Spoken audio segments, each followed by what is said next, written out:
نحمده ونصلي على رسوله الكريم أما بعد أعوذ بالله من الشيطان الرجيم بسم الله الرحمن الرحيم إن في خلق السماوات والأرض واختلاف الليل والنهار لآيات لأولي الألباب الذين يذكرون الله قياما وقعودا وعلى جنوبهم ويتفكرون في خلق السماوات والأرض ربنا ما خلقت هذا باطلا سبحانك فقنا عذاب النار صدق الله العظيم رب اشرح لي صدري ويسر لي أمري واحلل عقدة من لساني يفقهوا قولي اللهم ثبتنا عند الموت بلا إله إلا الله اللهم وفقنا لما تحب وترضى آمين يا رب العالمين السلام علیکم ورحمۃ اللہ وبرکاتہ۔ میں نے آپ کے سامنے سورہ آل عمران کی آیت نمبر 189 اور 90 تلاوت کی ہے، اور یہ پہلی دو آیات ہیں رکوع نمبر 20 کی، اور یہ رکوع آخری رکوع ہے اس سورت کا، اور آج ہم اس سورت کا اختتامی رکوع کا مطالعہ کریں گے۔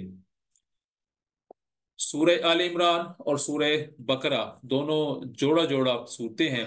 جس کا مطلب یہ ہے کہ وہ مضامین جو سورہ بقرہ کے اندر آئے ہیں اسی طرح کے ہی مضامین سورہ آل عمران کے اندر آئے ہیں۔ سورہ بقرہ کے اندر یہودیوں کا تفصیل سے ذکر کیا گیا اور پھر مسلمانوں کی ذمہ داریاں بتائی گئی، جبکہ سورہ آل عمران کے اندر یہودیوں کے ساتھ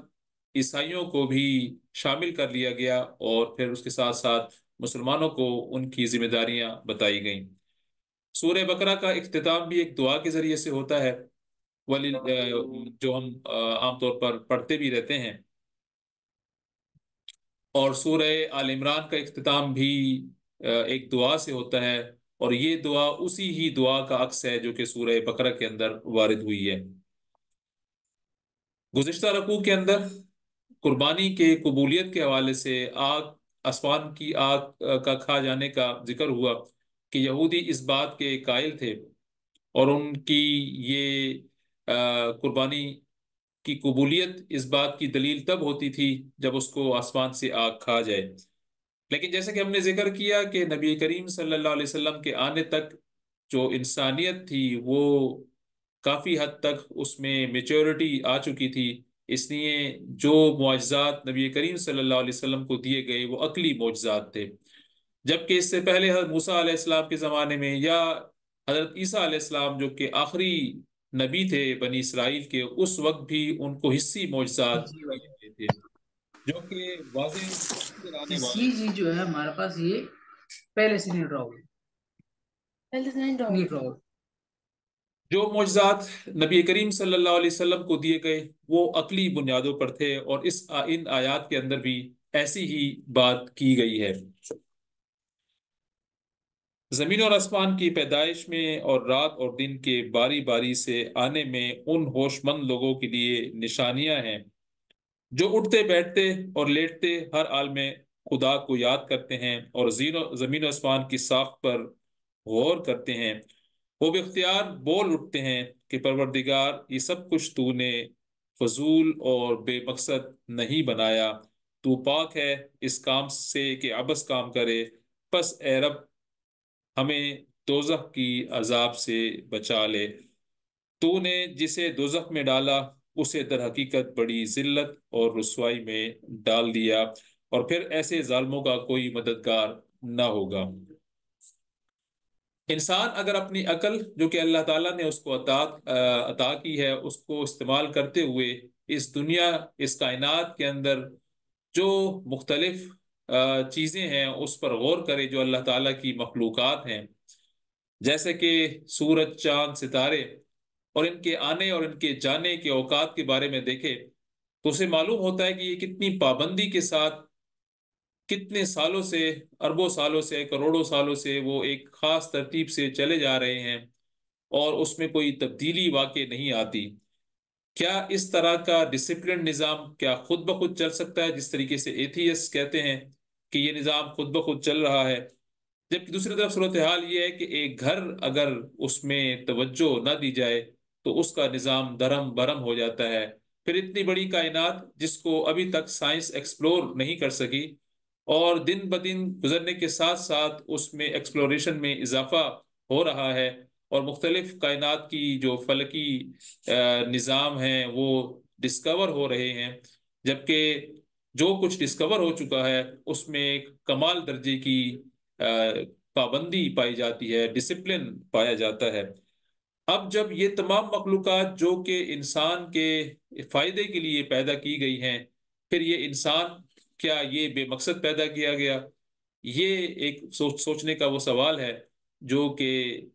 ہر انسان کے ذہن میں آنا چاہیے ان کائنات کی نشانیوں کو دیکھتے ہوئے۔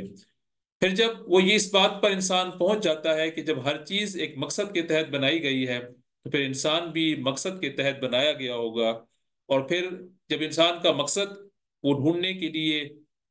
شروع کرتا ہے، اپنا دماغ دوڑاتا ہے، تو اس کو پتہ چل جاتا ہے کہ یہ تو اللہ تعالیٰ نے ہر چیز کا مقصد کے ساتھ ساتھ انسان کو بھی بامقصد پیدا کیا، اور انسان کا مقصد اللہ تعالیٰ کی عبادت اور بندگی کرنا ہے۔ انسان کو اس دنیا کے اندر آزمائش کے لیے اور امتحان کے لیے بھیجا گیا، اس کو عقل عطا کی گئی اور اس کو اختیار عطا کیا گیا، اور اس کو اختیار کے ساتھ یہ بتایا گیا کہ چاہے تو وہ اللہ تعالیٰ کی راہ پر چلے اور چاہے تو وہ شیطان کی راہ پر چلے۔ اب دیکھنا یہ ہے، اس کا امتحان یہ ہے کہ وہ اللہ تعالیٰ کی راہ پر چلتا ہے اپنی عقل کو اختیار کرتے ہوئے، یا شیطان کی راہ پر چلتا ہے دنیا کی جلد حاصل ہونے والے فائدے اور نفع کو دیکھتے ہوئے۔ بس اسی طریقے سے یہی اس میں ان آیات کے اندر بتایا گیا کہ کائنات پر غور کرنے سے انسان اللہ تک پہنچ سکتا ہے اور اپنی بامقصدیت کو جان سکتا ہے۔ ربنا اننا سمعنا منادیا ینادی للایمان ان آمنوا بربکم فآمنا ربنا فاغفر لنا ذنوبنا وکفر عنا سیئاتنا وتوفنا مع الابرار۔ مالک، ہم نے ایک پکارنے والے کو سنا جو ایمان کی طرف بلاتا تھا اور کہتا تھا کہ اپنے رب کو مانو، ہم نے اس کی دعوت قبول کر لی، بس اے ہمارے آقا، جو قصور ہم سے ہوئے ہیں ان سے درگزر فرما، جو برائیاں ہم میں ہیں انہیں دور کر دے، اور ہمارا خاتمہ نیک لوگوں کے ساتھ کر۔ خداوند، جو وعدے تو نے اپنے رسولوں کے ذریعے سے کیے ہیں ان کو ہمارے ساتھ پورا کر، اور قیامت کے دن ہمیں رسوائی میں نہ ڈال، بے شک تو اپنے وعدے کے خلاف کرنے والا نہیں ہے۔ پیغمبر کی دعوت یہاں ذکر کیا گیا، نبی کریم صلی اللہ علیہ وسلم کی دعوت، کہ جو دعوت وہ اپنے کانوں میں سنتے ہیں، اگر کائنات پر غور کرے تو یہی دعوت ان کو اپنے اندر سے بھی محسوس ہوتی ہے۔ تو جو کچھ انسان کے اندر محسوس ہوتا ہے اسی کی جب وہ دعوت سنتا ہے باہر سے پیغمبر کی، یا بعد میں آنے والے لوگ پیغمبر اللہ تعالیٰ کی کتاب کو اور نبی کریم صلی اللہ علیہ وسلم کی تعلیمات کو پڑھتے اور سنتے ہیں، تو فوراً ان کو محسوس ہوتا ہے کہ ان دونوں کے اندر ایک سملیرٹی ہے، کہ اندر کی جو آواز ہے اور پکار ہے، اور اسی طریقے سے جو باہر کی پکار ہے، یہ دونوں ایک ہی باتیں ہیں۔ اس وقت انسان کو پتہ چلتا ہے کہ اب تک کی زندگی اگر وہ کسی غلط ڈائریکشن میں لے کر جا رہے تھے اور ان کی سمجھ ناقص تھی، اب وہ اپنی سمجھ کو درست کرتے ہیں اور معافی مانگتے ہیں اللہ تعالیٰ سے کہ اللہ تعالیٰ آنے والے دنوں میں ان کو نیکوکار لوگوں کے ساتھ شامل کر دے۔ فاستجاب لهم ربهم أني لا أضيع عمل عامل منكم من ذكر أو أنثى بعضكم من بعض فالذين هاجروا وأخرجوا من ديارهم وأوذوا في سبيلي وقاتلوا وقتلوا لأكفرن عنهم سيئاتهم ولأدخلنهم جنات تجري من تحتها الأنهار فمن كفر بعد ذلك منكم فقد ضل سواء السبيل۔ جواب میں ان کے رب نے فرمایا کہ میں تم میں سے کسی کا عمل ضائع کرنے والا نہیں ہوں، خواہ مرد ہو یا عورت، تم سب ایک دوسرے کی ہم جنس ہو، لہٰذا جن لوگوں نے میرے خاطر اپنے وطن چھوڑے اور میری راہ میں اپنے گھروں سے نکالے گئے اور ستائے گئے اور میرے لیے لڑے اور مارے گئے، ان کے سب قصور میں معاف کر دوں گا، اور انہیں ایسے باغوں میں داخل کروں گا جن کے نیچے نہریں بہتی ہوں گی۔ یہ ان کی جزا ہے اللہ کے ہاں، اور بہترین جزا اللہ ہی کے پاس ہے۔ یہ دعا ہے جو کہ انسان کو ہر وقت مانگتے رہنی چاہیے، کہ انسان جو اپنی ذمہ داریوں کو اس دنیا کے اندر پہچان لے تو فوراً اپنی انکساری اور عاجزی اللہ کا اظہار اللہ تعالیٰ کے سامنے کرے، اور اس کے بعد یہ دعا کرے کہ گزشتہ زندگی کے اندر جو اس نے غلطیاں کی، اللہ تعالیٰ کی نافرمانی میں زندگی گزاری، اس سے توبہ کرے، اور آنے والے دنوں میں اللہ تعالیٰ کے بندگی کے لیے تیار کرے، اپنے نفس کو بھی اور اپنے جو ترجیحات ہیں ان کو بھی اللہ تعالیٰ کے حکموں کے مطابق لے کے چلے۔ لا يغرنك تقلب الذين كفروا في البلاد متاع قلیل ثم مأواهم جہنم وبئس المہاد۔ اے نبی صلی اللہ علیہ وسلم، دنیا کے ملکوں میں خدا کے نافرمان لوگوں کی چلت پھرت تمہیں کسی دھوکے میں نہ ڈالے، یہ محض چند روزہ زندگی کا تھوڑا سا لطف ہے، پھر سب جہنم میں جائیں گے جو بدترین جائے قرار ہے۔ جو اہل ایمان ہیں ان کی حوصلہ کے لیے، اور ان کو دنیا میں جب وہ اپنی حالت دیکھتے ہیں کہ جو لوگ اللہ تعالیٰ کے ماننے والے اور اللہ کے دین کے علمبردار ہوتے ہیں وہ مشکل میں اکثر پائے جاتے ہیں، دنیاوی اعتبار سے وہ کوئی اچھی زندگی گزارتے ہوئے نظر نہیں آتے، جبکہ دوسری طرف وہ جو اللہ تعالیٰ کے نافرمان ہوتے ہیں اللہ تعالیٰ نے ان کو ڈھیل دی ہوتی ہے، اور ان کی جو خوشحالی ہے اور زندگی کا جو لائف سٹائل ہے دنیا میں، وہ احتمال ہے کہ نیک لوگوں کو اس سے تعجب ہو کہ نیک لوگ تو مشکل میں ہیں جبکہ گناہ گار بڑی آسانی میں ہیں۔ اس خلفشار کا جواب اس آیت کے اندر دیا گیا کہ کافروں کی جو چلت پھرت ہے مختلف جگہوں پر انسان کی دنیا کی زندگی کے اندر، جب وہ ان کو دیکھے تو کسی کنفیوژن کا شکار نہ ہو کہ یہ لوگ ان لوگوں کا اللہ تعالیٰ نے زیادہ کیوں عطا کر دیا۔ اللہ تعالیٰ نے کئی جگہ پر قرآن مجید میں ان کو زیادہ دینے کی وجہ بیان کی کہ اللہ تعالیٰ چاہتا ہے کہ ان کا گناہوں کا پیمانہ لبریز ہو جائے، اور دنیا میں ان کو سب کچھ دے دیا جائے، اور آخرت میں ان کے لیے کچھ نہ بچے۔ اور ساتھ ہی ساتھ وہ ایمان والوں کے لیے آزمائش بھی ہوتے ہیں کہ ایمان والے ان کو دیکھ کر اللہ کی راہ پکڑتے ہیں یا انہی کی راہ پکڑ پاتے ہیں۔ تو انسان کو اس بات کا خیال رکھنا چاہیے کہ دنیا کی حقیقت متاع قلیل کے طور پر ہے، دنیا کی آخرت کے مقابلے میں کوئی حقیقت نہیں، اس لیے کہ اس کی چمک دمک عارضی ہے، اصل کامیابی تو وہی ہے جس نے تقوی اختیار کیا۔ اہل کتاب میں اہل ایمان کو بھی اجر ملے گا کہ اہل کتاب میں سارے ایسے لوگ نہیں تھے جو کہ اللہ تعالیٰ کے نافرمانی کرنے والے تھے، بلکہ ان کے اندر ایک قلیل گروہ ایسا بھی تھا جو اللہ تعالیٰ کی بندگی کرنے والا تھا۔ تو اللہ تعالیٰ نے ان کو بھی یاد رکھا اور کہا کہ ان کو بھی اجر ملے گا جیسے کہ مسلمانوں کے لیے اجر کا وعدہ ہے۔ اور آخر میں ان مشکلات سے عہدہ برا ہونے کے لیے 4 کام بتا دیے گئے کہ 4 کام کیا کرنے والے ہیں ایک اہل ایمان والوں کے لیے، کہ وَإِنَّ مِنْ أَهْلِ الْكِتَابِ لَمَنْ يُؤْمِنُ بِاللَّهِ وَمَا أُنزِلَ إِلَيْكُمْ وَمَا أُنزِلَ إِلَيْهِمْ خَاشِعِينَ لِلَّهِ لَا يَشْتَرُونَ بِآيَاتِ اللَّهِ ثَمَنًا قَلِيلًا أُولَئِكَ لَهُمْ أَجْرُهُمْ عِنْدَ رَبِّهِمْ إِنَّ اللَّهَ سَرِيعُ الْحِسَابِ يَا أَيُّهَا الَّذِينَ آمَنُوا اصْبِرُوا وَصَابِرُوا وَرَابِطُوا وَاتَّقُوا اللَّهَ لَعَلَّكُمْ تُفْلِحُونَ۔ اور جو کچھ اللہ کے پاس ہے نیک لوگوں کے لیے وہی سب سے بہتر ہے۔ اہل کتاب میں بھی کچھ لوگ ایسے ہیں جو اللہ کو مانتے ہیں، اس کتاب پر ایمان لاتے ہیں جو تمہاری طرف بھیجی گئی ہے، اور اس کتاب پر بھی ایمان رکھتے ہیں جو اس سے پہلے خود ان کی طرف بھیجی گئی تھی، اللہ کے آگے جھکتے ہیں اور اللہ کے آیات کو تھوڑی سی قیمت پر بیچ نہیں دیتے،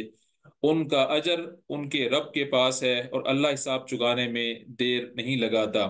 اے لوگو جو ایمان لائے ہو، صبر سے کام لو، باطل پرستوں کے مقابلے میں ہمت دکھاؤ، حق کی خدمت کے لیے کمر بستہ رہو اور اللہ سے ڈرتے رہو، امید ہے کہ تم فلاح پاؤ گے۔ یہ 4 جو آخری آیت کے اندر 4 ثابت قدمی کے لیے 4 باتیں بتائی گئیں، 4 اوصاف جو کہ ایک اہل ایمان والوں کو اپنی زندگی میں بدرجہ اتم پیدا کرنا چاہیے، اس میں سے سب سے پہلی بات صبر کے حوالے سے ارشاد فرمائی۔ کہ کسی حق پر اپنے آپ کو مزاحمتوں کے مقابلے میں جمائے رکھنا، یہ مزاحمتیں، یہ ریزسٹنس، چاہے انسان کے اپنی اندر سے ہو، اللہ تعالیٰ کی فرمانی کے لیے، اللہ تعالیٰ کی اللہ تعالیٰ کی اطاعت کے اندر، یا اس کے مقابلے میں شیطان کی اطاعت، تو یہ مسلسل ریزسٹنس چلتی رہتی ہے انسان کے اندر بھی، اور یہ باہر بھی ہوتی ہے مختلف طاغوتی طاقتوں کے درمیان،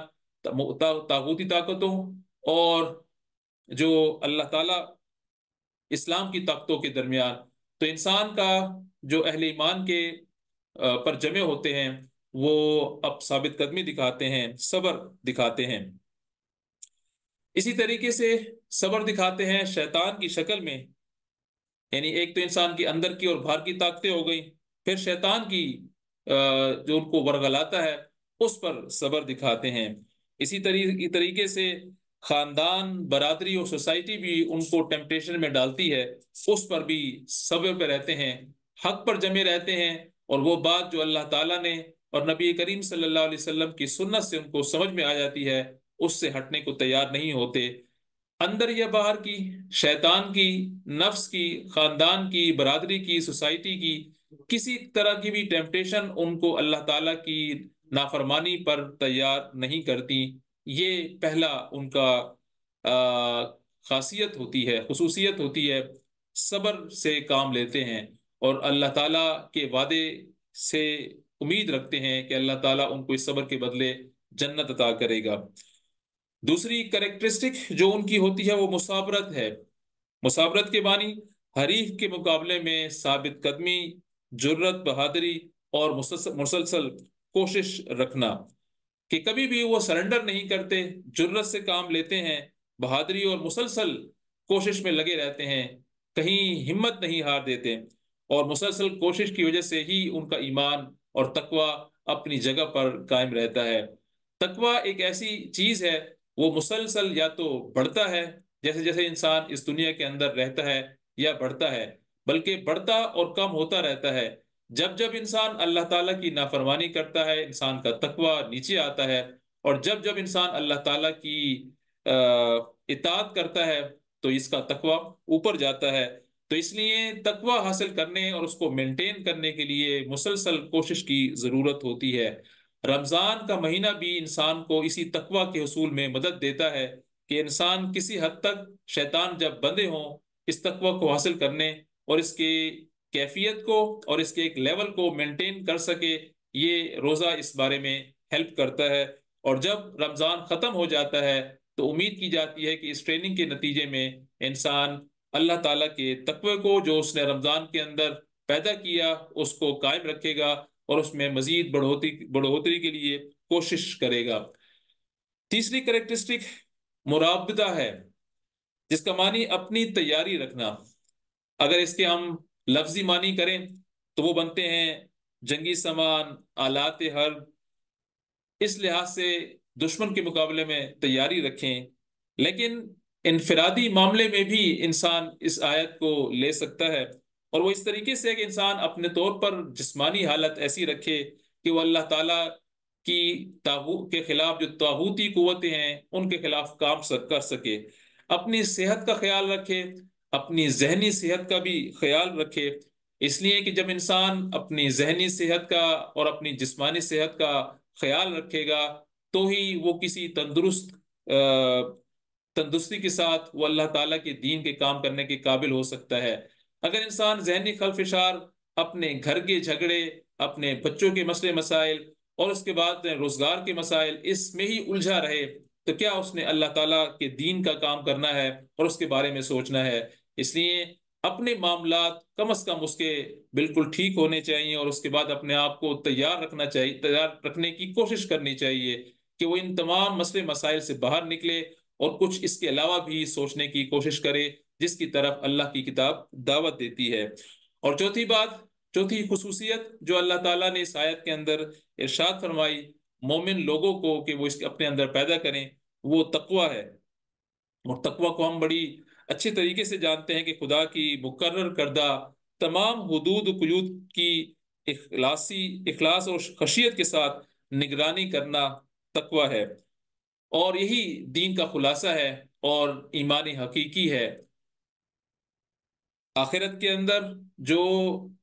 انسان کا حساب کتاب ہوگا وہ ایمان حقیقی یا تقوی کی بنیاد پر ہی ہوگا، اور قانونی ایمان جو انسان کو اس دنیا کے اندر حاصل ہے وہ تو صرف قانونی ایمان اس دنیا کے حوالے سے ہے، ورنہ اللہ تعالیٰ تو دلوں کے بھید جانتا ہے۔ قانونی ایمان تو اس لیے اس دنیا میں اس کی ایک اہمیت ہے کہ انسان دلوں کے بھید نہیں جان سکتا، انسان کو تو بہرحال اس کی ظاہری پہلو پر ہی یقین کرنا پڑتا ہے، لیکن اللہ تعالیٰ تو بہرحال انہ علیم بذات الصدور ہے، اس کا جو ججمنٹ ہے وہ تو اس بات کے انصاف کے خلاف ہے کہ وہ قانونی ایمان کی بنیاد پر انسان کی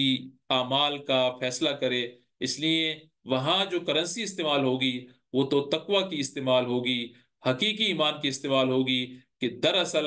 دل کے اندر ایمان کی کیفیت کیا تھی، کیا وہ سوسائٹی کی بنیاد پر تھا، کیا وہ